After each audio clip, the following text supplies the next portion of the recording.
Today's mini vlog is 10 tao na nagtanong sa akin kung kakaibiganin ko pa daw ba yung grupo na yon. Yung basta yon, kilala nyo na yon. For me is hindi na po. Kasi meron akong decision sa buhay. 1 is enough, 2 is too much, 3 is sobra na. Kaya ngayon, easy na lang ako. Ayan guys, may nag-chat, may nag-pop up sa screen ko. Ayan. So, for me, hindi na po i-refriend dahil okay na ako, masaya na ako.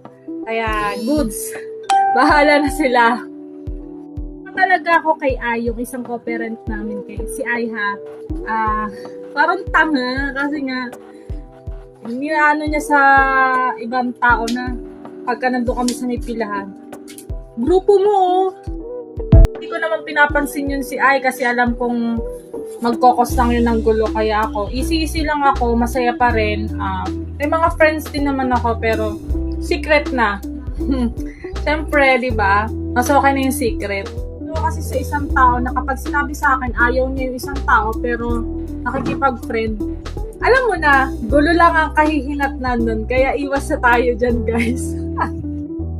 Kaya ito guys yung binablog ko kasi ang dami nilang tanong sa akin na ayun nga, okay naman na ako, okay na ako ngayon, sobrang saya ko kasi nababalance ko lahat at saka goods.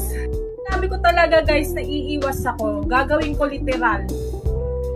Kapag ayoko na makita yung isang tao, gagawin ko rin literal. Syempre no, may isang akong salita ganun ako.